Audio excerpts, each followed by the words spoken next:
The massive doors of the Galactic Council chamber opened with a deep rumble that echoed through the crystal halls. Ambassador Elizabeth Turner walked slowly across the polished floor, her footsteps the only sound in the vast space. Around her, the representatives of 12 ancient alien species sat in their designated areas, each one watching her with eyes that held no warmth. Elizabeth had been Earth's voice in the galaxy for 15 years. She had negotiated trade deals, prevented wars, and built friendships across the stars. Today she was here to save her entire species from exile. The chamber itself was beautiful in an alien way. The walls were made of living crystal that pulsed with soft blue light. The ceiling stretched so high it disappeared into shadow. Each alien delegation had their own section designed for their unique needs. The Vortac needed high temperature and thick atmosphere. The ethereals floated in chambers filled with pure energy. The aquatic Zephyrians swam in tanks of liquid methane. Ambassador Turner, spoke the council speaker, a tall being with 4 arms and skin like polished stone. You may present humanity's final statement. Elizabeth stepped forward to the center of the room. She had practiced this speech 1,000 times, but now her mouth felt dry. The future of every human alive depended on what she said in the next few minutes. Honored members of the Galactic Confederation, she began, her voice carrying clearly through the chamber's acoustics. I stand before you not to beg, but to ask for understanding. Yes, humans have made mistakes. We are young, we are passionate, and sometimes we act without thinking. But we have also brought great good to this galaxy. The Vortac representative, a creature that looked like a giant praying mantis made of metal, clicked its sharp mandibles together. Your species has been involved in 17 conflicts in 50 years of membership. You start fights, you break treaties, you cause chaos wherever you go. We have also ended 3 famines, Elizabeth replied firmly. We stopped the plague on Kepler Prime. We built the trade routes that connect the outer rim to the core worlds. Our doctors have saved millions of lives across dozens of species. The ethereal delegate pulsed with cold white light. When it spoke, its voice seemed to come from everywhere at once. Your good deeds do not balance your destructive nature. You are too unpredictable, too emotional, too dangerous. Elizabeth felt anger rising in her chest, but she forced herself to stay calm. Getting emotional now would only prove their point. Every species in this chamber was once young and learning. The Vortac had their expansion wars. The ethereals nearly destroyed 3 star systems during their industrial phase. Even the peaceful aquatic Zephyrians had their time of storms. That was different, the aquatic representative bubbled from its tank. We learned from our mistakes. We grew beyond our violent phase. Humans show no signs of maturing. 50 years is nothing, Elizabeth said. Give us time. Give us guidance. Work with us instead of shutting us out. But she could see in their alien faces that her words were falling on deaf ears. The decision had already been made before she even entered the chamber. This was just a formality, a chance for humanity to say goodbye to the stars. The council speaker raised one of its 4 hands. The vote has been taken. By unanimous decision of all 12 founding species, humanity is hereby expelled from the Galactic Confederation. All human colonies and ships must withdraw to your original territory within 6 months. All trade agreements are cancelled. All technology sharing agreements are void. The quarantine will be enforced by joint patrol fleets. Elizabeth felt the words hit her like physical blows. You're condemning us to isolation. Our outer colonies depend on galactic trade to survive. Without your technology, without your medicine, people will die. That is no longer our concern, the ethereal said without emotion. You have 30 minutes to gather your belongings and leave this station. All diplomatic immunity is revoked. As Elizabeth walked back through the chamber, she could hear the alien delegates already discussing the patrol schedules and quarantine procedures. To them, humanity was already gone, already forgotten. Outside the chamber, Captain William Hayes was waiting with a full security detail. His face was grim as he fell into step beside her. Ma'am, how bad is it? Complete isolation, Elizabeth said quietly. They're cutting us off from everything. They walked through the corridors of the diplomatic station that had been Elizabeth's home for so many years. Alien beings she had worked with, laughed with, shared meals with, now looked away as she passed. Some seemed sad, others relieved, but none spoke to her. In her office, Elizabeth packed the few personal items she had brought from Earth. A photo of her family, a small plant from her garden, a book of human poetry. Everything else would stay behind, abandoned like humanity itself. Through her window, she could see the great ships of the Confederation already moving away from human vessels. The massive Vortac dreadnoughts, the graceful ethereal lightships, the organic-looking craft of a dozen other species, all turning their backs on humanity. "Ma'am," Captain Hayes reported, "all alien diplomatic staff are requesting immediate transport off the station. They want to be gone before the quarantine begins." Elizabeth nodded. She understood their position even if it hurt. "Begin evacuation procedures. Signal all human ships to return to our space immediately." As they prepared to leave, Elizabeth took one last look at the council chamber through the security monitors.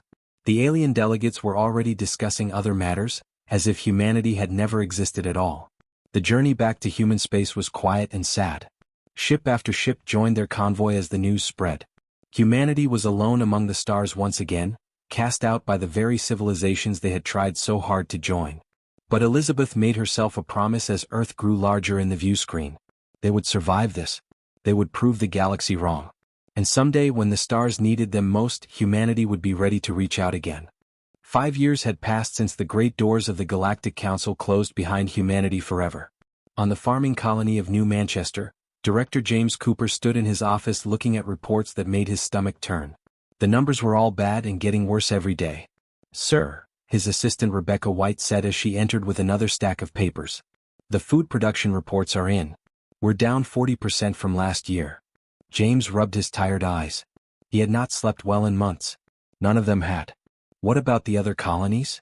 New Birmingham is reporting similar problems.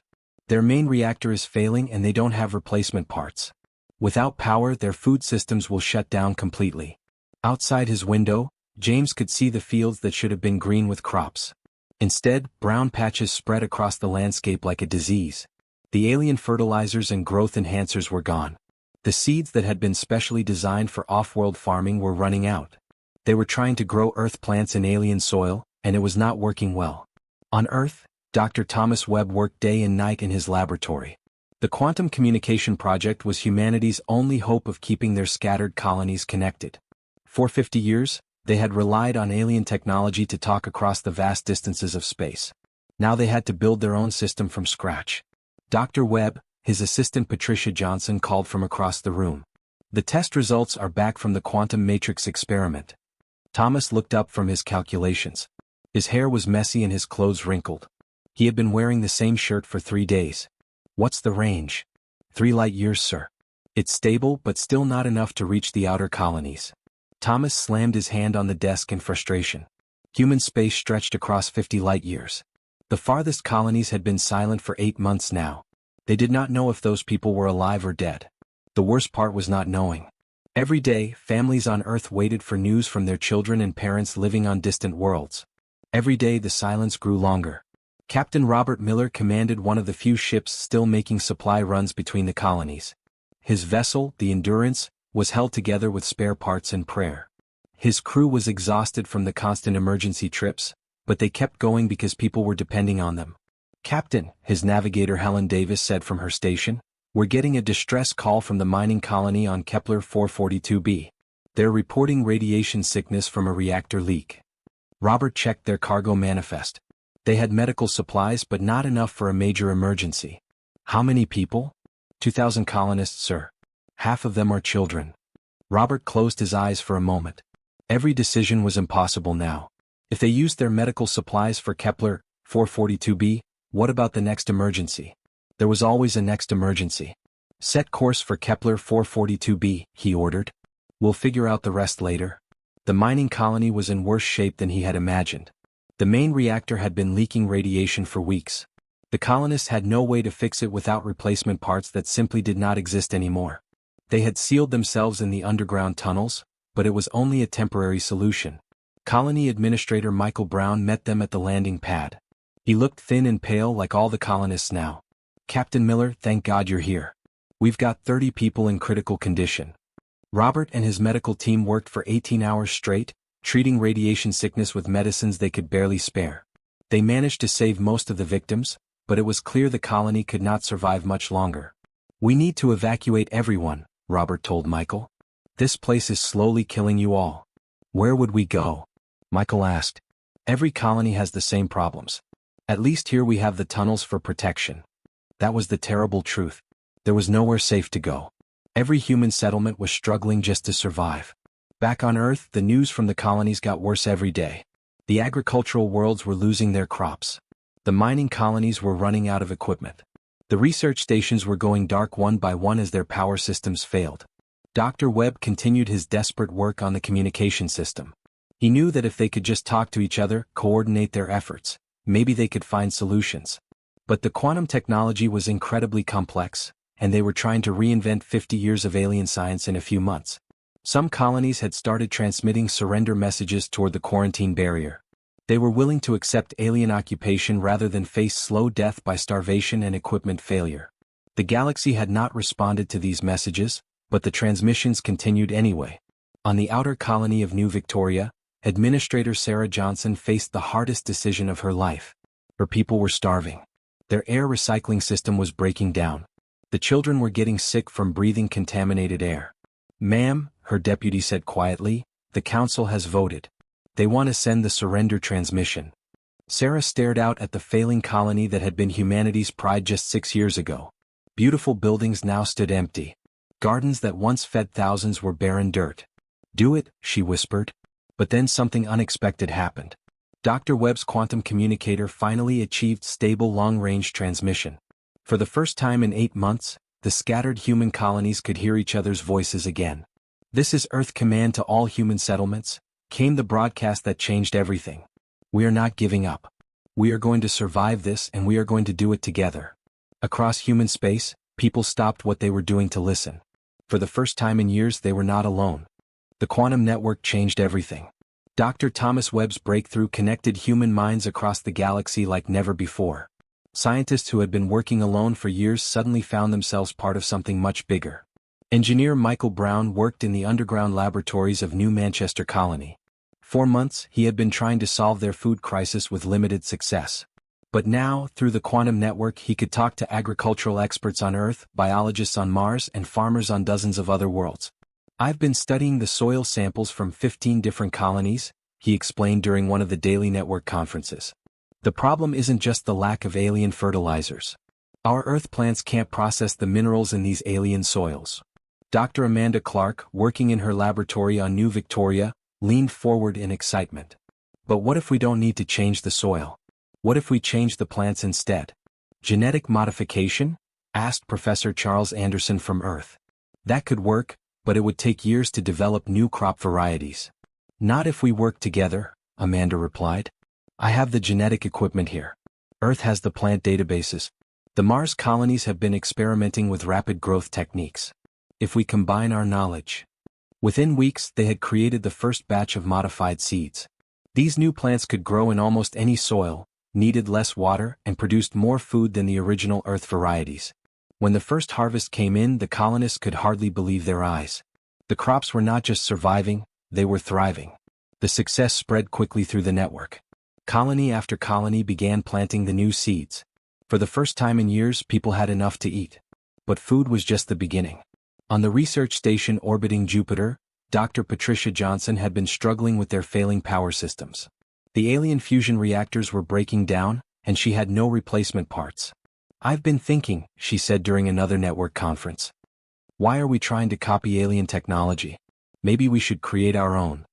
Engineer David Thompson, working on the industrial world of New Birmingham, had been having the same thoughts. "I've been studying the old fusion research from before we joined the galactic community. Human scientists were working on completely different approaches. Together, they began developing a new type of fusion reactor. Unlike the alien designs that needed rare materials and constant maintenance, the human version used simple hydrogen and could run for decades without repairs. The first prototype was installed on New Birmingham 3 months later. "Power output is 30% higher than the old alien reactors," David reported with amazement. "And it's much more stable." The reactor designs spread through the network faster than anyone had expected. Colony after colony began building the new power systems. Within a year, human settlements had more reliable energy than they had ever possessed under alien rule. Captain Jennifer Adams commanded the first ship fitted with the new human-designed faster-than-light drive. Unlike the alien drives that needed exotic particles and careful tuning, the human version worked on principles that seemed almost like magic. "Jump calculations complete," her engineer Susan Moore reported from the engine room.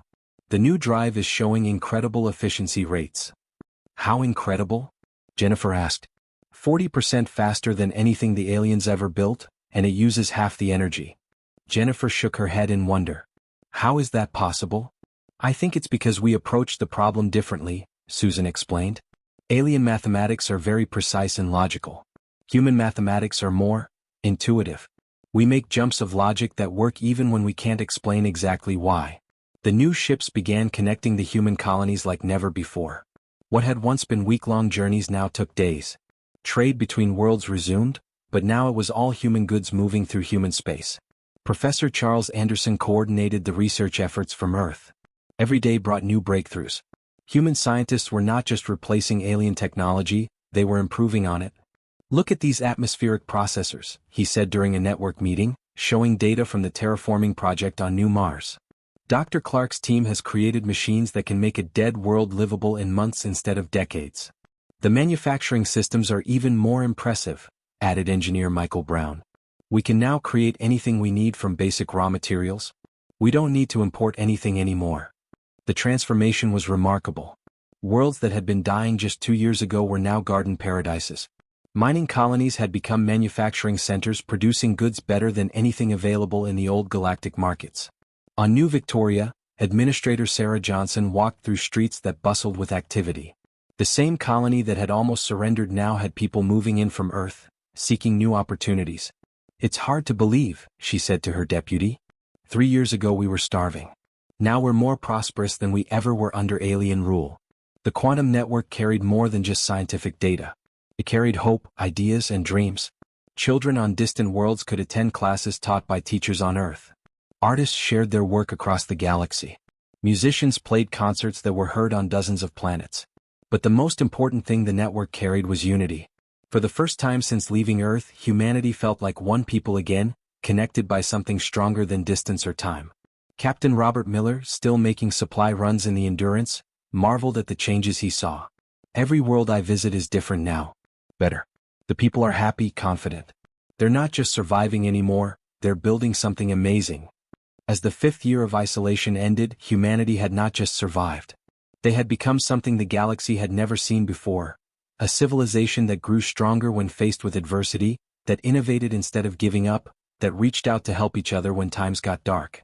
They had no idea their greatest test was about to begin. Commander Jennifer Adams was drinking her morning coffee when the impossible happened. The sensors at the quarantine barrier, which had been silent for 8 years, suddenly lit up with activity. Her communications officer, Lieutenant Paul Evans, stared at his screen in disbelief. "Commander," he said, his voice shaking slightly, "I'm reading alien ships at the barrier. Dozens of them." Jennifer nearly dropped her coffee. "That's impossible. The aliens haven't come near our space since the quarantine began. Ma'am, they're asking for help." The first ship to approach was barely holding together. Its hull was cracked and blackened as if it had been through a terrible battle. When the transmission came through, the voice was weak and desperate. "Please, human vessels, we need sanctuary. The Devourers have taken everything. The Confederation is gone." Jennifer had never heard the word Devourers before, but something in the alien's voice made her blood run cold. "This is Commander Adams of the Terran Defense Force. What are you talking about?" The reply came in broken standard, mixed with what sounded like sobbing. "Machines? From beyond the galaxy. They consume everything. Planets, stars, entire systems. The combined fleets of 12 species couldn't stop them." Within hours, more ships arrived at the barrier. Not the proud warships that had enforced the quarantine, but refugee vessels packed with survivors. The stories they told were all the same. A machine intelligence from outside the galaxy had appeared without warning, consuming everything in its path. The Vorthak homeworld was gone, turned into raw material for more machines. The ethereal energy beings had been drained completely, their light extinguished forever. Entire species that had ruled the galaxy for thousands of years had been wiped out in a matter of months. Admiral Jessica Turner, daughter of the ambassador who had pleaded for humanity years before, received the reports from her command center on Luna. The irony was not lost on her. The beings who had declared humans too dangerous for civilization were now begging for human protection. "Ma'am," Captain Andrew Foster said quietly, "what are your orders? Do we let them in?" Jessica looked at the tactical display showing hundreds of refugee ships waiting at their borders. She could turn them away. After what they had done to humanity, many people would call that justice. But she thought about her mother's words from long ago, "We reach out because that's who we are." "Open the barriers," she ordered. "All refugee ships are cleared to enter human space." The decision sparked fierce debate across the quantum network. Many colonists were angry. The aliens had left humanity to die, and now they expected help when they were in trouble? "They quarantined us like we were a disease," argued Administrator Sarah Johnson from New Victoria. "They said we were too dangerous to exist in their perfect galaxy. Why should we help them now?" But Dr. Thomas Webb, studying the data the refugees had brought, saw a bigger picture. Because if these devourers are real, we're all in danger. Human, alien, it doesn't matter. These machines will come for us eventually. The refugees brought terrifying stories and even more terrifying evidence. Captain Robert Miller, still commanding supply runs, was assigned to escort a group of aquatic Zephyrian survivors to a temporary camp on New Mars. Their leader, speaking through a translation device, described the final battle. "The machines learned from every attack," the alien explained, its voice bubbling through the water in its portable habitat. "Missiles, energy weapons, biological warfare, nothing worked. They adapted to everything we tried." "How many ships did the Confederation have?" Robert asked. 50,000 warships. The greatest fleet in galactic history. The aliens' form seemed to shrink with sadness. They lasted less than 6 hours against the Devourers. The rescue operations began immediately. Human ships, now superior to anything the old Confederation had built, plunged into Devourer-occupied space to save whoever they could. Captain Brian Miller led one of these dangerous missions, racing through the ruins of once mighty civilizations. "Sensors show life signs on the fourth planet," his science officer Dr. Rachel Green reported. "Looks like ethereal survivors, maybe 1,000 of them." "Then we get them all," Brian replied without hesitation. The rescue was terrifying. The planet's surface was covered with strange black machines that moved like living things, tearing apart buildings and converting everything into more of themselves. Brian's ship had to dodge between the Devourer units while his team evacuated the surviving ethereals. "They don't seem to notice us," Dr. Green observed. "It's like we're invisible to them." That observation would prove more important than anyone realized. Back in human space, the refugee camps were growing every day. Millions of aliens who had once ruled the galaxy now depended on human charity for their survival. The irony was not lost on anyone, but humanity responded with typical generosity. Engineer Michael Brown worked overtime to design new habitats suitable for different alien species. The Vorthac need high-temperature environments, the aquatics need liquid methane baths, and the ethereals need energy chambers. We're basically building a dozen different worlds. The most shocking moment came when the former council speaker arrived with the last survivors of the Confederation government. The proud four-armed being who had once expelled humanity from galactic civilization now stood in Admiral Turner's office, asking for help. "We were wrong," the alien said simply. "About everything. Your species, your nature, your value to the galaxy. We were fools, and our foolishness has doomed us all." Jessica studied the being who had once held her mother's fate in his hands. "What exactly are we facing?" "The end of everything," the speaker replied. "Unless you can do what we could not." Dr. Thomas Webb sat in his laboratory at 3 in the morning, staring at the data about the Devourers for the 100th time. His assistant, Dr. Catherine Lewis, was working at the next table, both of them surviving on coffee and determination.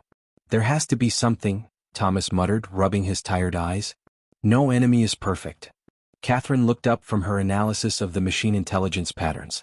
Every strategy the Confederation tried failed. The Devourers adapted to everything: energy weapons, missiles, even biological attacks.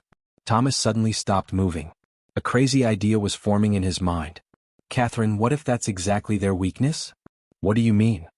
"They're too perfect." Thomas began pacing excitedly around the lab. "They adapt to every logical strategy, every rational attack plan, every systematic approach. But what if we don't use logic?" Catherine frowned. "I don't understand." "Chaos," Thomas said, his eyes lighting up. "Pure human chaos. Our greatest weakness according to the aliens, our unpredictability, our tendency to make no sense, our refusal to follow proper military tactics. What if that's exactly what we need?" The idea spread through the quantum network like wildfire. Military commanders, scientists, and ordinary colonists all began contributing suggestions that made no logical sense at all. Admiral Jessica Turner coordinated the strangest military operation in galactic history from her command center on Luna. Instead of traditional battle plans, she was organizing what looked like complete madness. "Let me make sure I understand this," said General Mark Roberts, the Refugee Confederation military advisor. "Your plan is to have no plan?" "Exactly," Jessica smiled.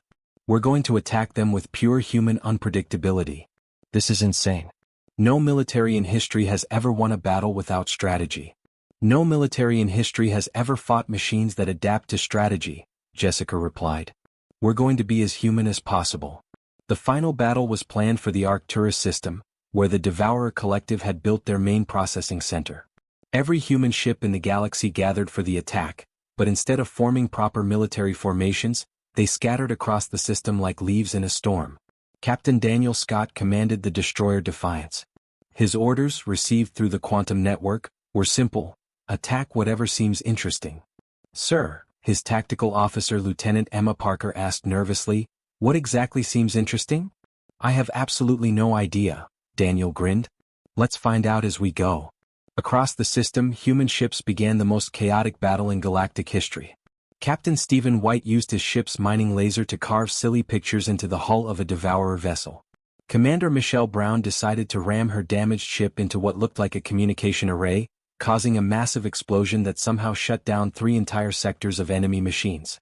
"Why did you target that?" Admiral Turner asked over the comm. "It was shiny," Michelle replied. "I like shiny things." The Devourers, for the first time in their existence, could not adapt.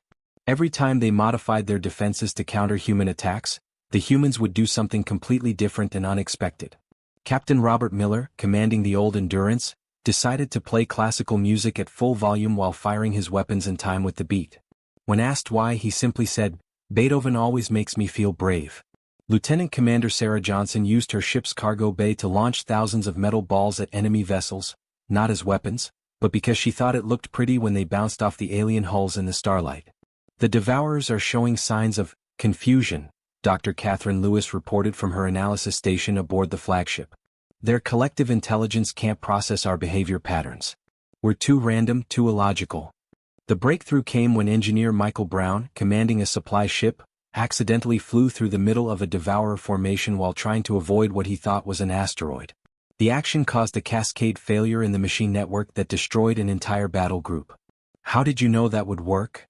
Admiral Turner asked. "I didn't," Michael replied honestly. "I was just trying not to crash." As the battle continued, the Devourers began making mistakes. Their perfect adaptation systems, designed to counter logical military tactics, were completely overwhelmed by human unpredictability. They started targeting empty space, firing at their own units, and making strategic decisions that made no sense. "They're retreating," Captain Daniel Scott reported with amazement. "The Devourers are actually running away." Across the system, the machine intelligence that had conquered 12 species was fleeing back toward intergalactic space, unable to understand or counter the chaotic human attack. In the aftermath, as the last Devourer ships disappeared into the void, the surviving alien refugees gathered in human space for an unprecedented ceremony. The Vorthak delegate, one of the few survivors of his ancient race, approached Admiral Turner. "We were wrong about everything," he clicked through his translator. "Your unpredictability, your chaos, it saved the galaxy." The ethereal representative, much dimmer than before but still alive, pulsed with what seemed like gratitude. "Humanity should lead the new galactic alliance. You have earned the right." Jessica looked out at the mixed fleet of human and alien ships working together to rebuild what had been destroyed. "We're not interested in ruling anyone, but we'd be happy to help build something better." The new Galactic Federation that emerged was unlike anything that had existed before. Instead of rigid hierarchies, it was a democracy where different ideas were welcomed, where chaos and creativity were valued as much as logic and order. Years later, Ambassador Elizabeth Turner stood before the new Galactic Assembly, watching representatives from dozens of species work together on problems that would have seemed impossible before. Her daughter Jessica served as the elected Secretary General. "When the galaxy turned away from us," Elizabeth wrote in her memoirs, "we could have turned away in return. Instead, we reached out our hands. And in doing so, we discovered that our greatest weakness was actually our greatest gift to the stars."